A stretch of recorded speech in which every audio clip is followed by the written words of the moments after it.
নমস্কাৰ বন্ধুসকল, স্বাগতম জনাইছোঁ প্ৰধানমন্ত্ৰী আৱাস যোজনাৰ এটি নতুন ভিডিঅ'লৈ। যিহেতু 2024-25 বৰ্ষৰ এই নতুন লিষ্টখন প্ৰকাশ পাইছে, আপোনাৰ নাম আছেনে নাই চাওক।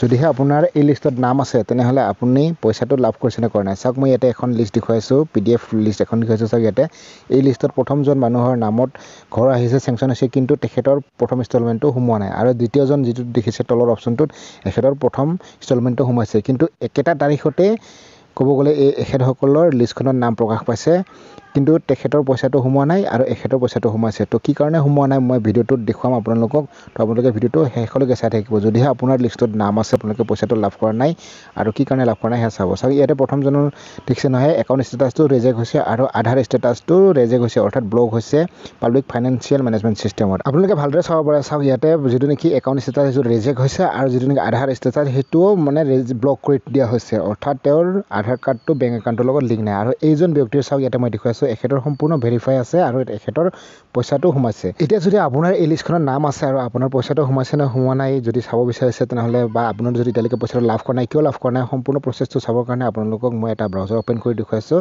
আৰু আপোনালোকে ক্ৰম ব্ৰাউজাৰ অ'পেন কৰিব, নতুবা আপোনালোকে মোৰ ভিডিঅ' ডিছক্ৰিপশ্যনত এটা লিংক পাব, তাত ক্লিক কৰি দিব। এইটো পেজত গুচি আহিব আপোনালোকে ৰিডাইৰেক্ট হৈ, আৰু তাৰপিছত ইয়াতে এটা অপশ্যন পাব চাওক, আৱাজ ছফ্ট বুলি অপশ্যন এটা পাব। এই আৱাজ ছফ্ট যিটো নেকি অপশ্যন, ইয়াতে আপোনালোকে ক্লিক কৰি দিব লাগিব। মই আপোনালোকক ক্লিক কৰি দেখুৱাইছোঁ চাওক। ক্লিক কৰি দিলোঁ। এতিয়া ছেকেণ্ড অপশ্যনটোত যিটো নেকি ৰিপৰ্ট, এই অপশ্যনটোত ক্লিক কৰি দিব। আৰু ইয়াত ক্লিক কৰাৰ লগে লগে আপোনালোকৰ ওচৰত আকৌ এটা পেজ খোল খাই আহে। ইয়াতে এনেকৈ পেজটো খোল খাই আহিছে। এতিয়া স্ক্ৰল ডাউন কৰি তললৈ যাব, এই যিখন লিষ্ট দেখিছে নহয়, ইয়াত একদম তললৈ গুচি যাব আৰু তলত এটা অপশ্যন পাব আপোনালোকে, মই দেখুৱাই আছোঁ। তো সেই লিষ্টখনত আপোনালোকৰ যিটো নেকি বেনিফিচিয়াৰী ডিটেইলছ ফৰ ভেৰিফিকেশ্যন, ইয়াতে ক্লিক কৰি দিয়ক। তাৰপিছত ইয়াত ক্লিক কৰাৰ লগে লগে এনেকুৱা অপশ্যন আহিব। ইয়াতে আপোনালোকৰ অল ষ্টেট আছে, ইয়াতে চিলেক্ট কৰি দিব। তাত আছামটো আমাৰ যিটো ৰাজ্য সেইটো চিলেক্ট কৰি ল'ব। তাৰপিছতে তলত যিটো নেকি পুনৰ চিলেক্ট অপশ্যন পাব, এই অপশ্যনটোত ক্লিক কৰি দিব। আৰু ক্লিক কৰাৰ পিছতে আপোনালোকৰ ওচৰত আকৌ এটা পেজ খোল খাই আহিব।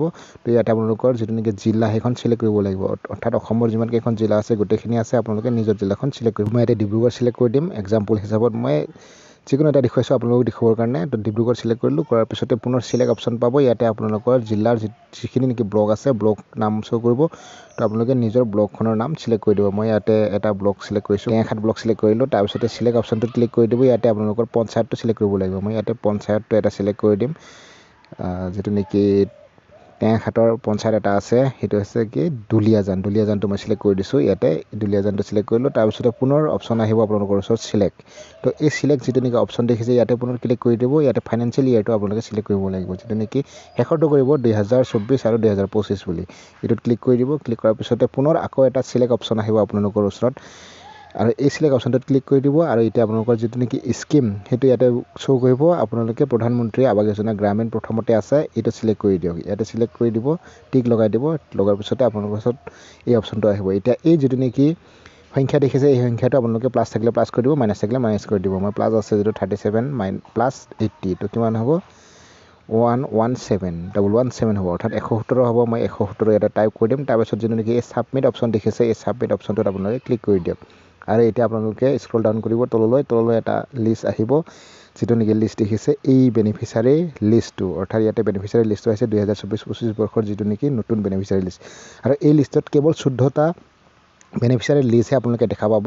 যদিহে আপোনালোকে টোটেল কিমানটা আছে চাব বিচাৰে তেনেহ'লে আপোনালোকে এটা কাম কৰিব, ওপৰত চাব ইয়াতে এটা ডাউনলোড PDF বুলি ৰঙা অপশ্যনটোত, তাত ক্লিক কৰি দিব। আৰু ইয়াত ক্লিক কৰাৰ লগে লগে আপোনাৰ যিটো নেকি লিষ্ট সেইটো ডাউনলোড হ'ব PDF-ত। আপোনালোকে ইয়াতে ফাইলটো চিলেক্ট কৰি ল'ব, তাৰপিছত অ'কে কৰি দিব। মই PDF এডিটত ক্লিক কৰি দিলোঁ আৰু এনেকৈ লিষ্টখন আহিছে, দেখিছে নহয়। এই লিষ্টখনে আপোনালোকক দেখুৱাইছিলোঁ মই ভিডিঅ'টোত প্ৰথমতে।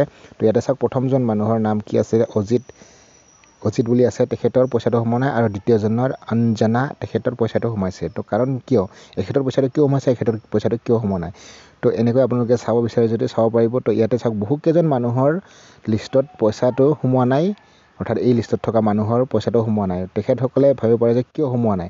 তো যদিহে আপোনালোকে চাব বিচাৰে তো কেনেকৈ চাব মই দেখুৱাম। ইয়াতে চাওক টোটেল ইয়াতে 19টা লিষ্ট আছে, ঘৰ লিষ্ট 19টা আছে, তাত কেৱল 14টা দেখিছিলে নহয় আপোনালোকে। ইয়াত 19টা আহিছে টোটেল লিষ্টটো। তো আপোনালোকে এনেকৈ ডাউনলোড কৰি চাই ল'ব আপোনাৰ নাম আছে নে নাই। আৰু যদি আপোনাৰ নাম আছে আৰু যদি ইয়াতে আপোনাৰ পইচাটো লাভ কৰা নাই, কিয় লাভ কৰা নাই সেয়া চাবলৈ হ'লে আপোনালোকে এটা কাম কৰিব লাগিব।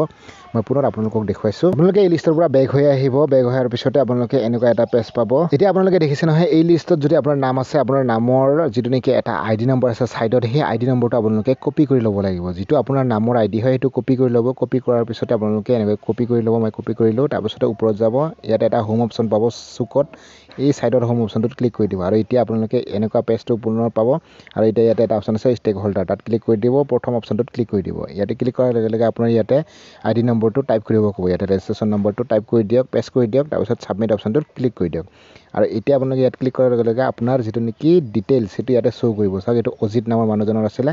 আৰু এখেতৰ কিয় সোমোৱা নাই চাওক, ইয়াতে বেংক একাউণ্টটো তেখেতৰ ৰিজেক্ট হৈ আছে, দেখিছে নহয়, ৰিজেক্ট হৈছে। আৰু আধাৰ ষ্টেটাছটো ব্লক হৈছে, ব্লক লগইন হৈ আছে। তো সেইকাৰণে তেখেতৰ পইচাটো সোমোৱা নাই। এই কাৰণে সোমোৱা নাই আপোনালোকে চাওক, ইয়াতে চাব পাৰে ৰিজেক্ট হৈছে, একাউণ্টটোত কিবা প্ৰব্লেম আছে। আৰু আধাৰ ষ্টেটাছটোত আপোনালোকে চাব পাৰে আধাৰ ষ্টেটাছটো কিবা এটা প্ৰব্লেম আছে। তো সেইকাৰণে হোৱা নাই। আৰু এইজন মানুহ দেখুৱাইছোঁ চাওক, তলৰ যোন নেকি অঞ্জনা বুলি আছিলে, তেখেতৰ পইচাটো সোমাইছে। এখেতৰ সম্পূৰ্ণ ভেৰিফাই আছে, সেইকাৰণে সোমাইছে পইচাটো। চাওক, ইয়াতে চাব পাৰে আপোনালোকে অৰ্ডাৰ শ্বীট পাছ হৈছে কিমান তাৰিখত, অৰ্ডাৰ শ্বীট পাছ হৈছে 13/9/2024, ফাৰ্ষ্ট ইনষ্টলমেণ্ট 32,500। আৰু এইটো তলত চাওক, তেখেতৰ পইচাটো সোমাইছে 16/9/2024। ইয়াতে চাওক ডিবিটিৰ মাধ্যমেৰে সোমায়, সেইকাৰণে তেখেতৰ পইচাটো সোমাইছে। আৰু এইজন মানুহৰ যিজন ওপৰত দেখিছে নহয়, তেখেতৰ সোমোৱা নাই, এখেতৰ সোমাইছে। আৰু যদি আপোনাৰ এই লিষ্টত নাম আছে, এতিয়ালৈকে যদি আপোনাৰ পইচাটো সোমোৱা নাই, তো কি কাৰণে সোমোৱা নাই সেয়া চাবলৈ আপোনালোকে মই যিধৰণে আপোনালোকক ভিডিঅ'টোত দেখুৱালোঁ তেনেধৰণে আপোনালোকে চাওক। তেতিয়া আপোনালোকে গম পাব যে আপোনাৰ কি প্ৰব্লেম হৈ আছে আপোনাৰ একাউণ্টটোত বা আপোনাৰ আধাৰ ষ্টেটাছটোত। তো যদিহে আপোনাৰ কিবা প্ৰব্লেম আছে, আপোনালোকে সেইটো সোনকালে ছল্ভ কৰি লওক, নহ'লে আপোনাৰ পইচাটো নোসোমাব, বহুত দিন লাগিব আপোনাৰ। যেতিয়ালৈকে নতুনকৈ বেংক একাউণ্ট এড নকৰে বা আপোনালোকে ছাবমিট নকৰে, তেতিয়ালৈকে আপোনালোকৰ পইচাটো নোসোমাব। তো সেয়েহে আপোনালোকে এতিয়াই চেক কৰক যদিহে আপোনালোকৰ লিষ্টত নাম আছে। আপোনালোকে নিশ্চয় ভিডিঅ'টো চাই বুজি পালে যে আপোনালোকৰ যদি নাম আছে, পইচাটো সোমোৱা নাই, কি কাৰণে সোমোৱা নাই, সম্পূৰ্ণ প্ৰচেছ দেখুৱালোঁ। তো আশা কৰিছোঁ আপোনালোকে নিশ্চয় ভাল পালে। যদি ভাল পালে লাইক কৰিব, আৰু চেনেলটো যদি কৰা নাই ছাবস্ক্ৰাইব কৰি দিব। আৰু পৰৱৰ্তী ভিডিঅ' পাবৰ কাৰণে আপোনালোকে বেল আইকনটো প্ৰেছ কৰি ৰাখি দিব। তো নতুন এটা টপিকৰ সৈতে পুনৰ লগ পাম, তেতিয়ালৈকে সকলোকে জনাইছোঁ জয় আই অসম।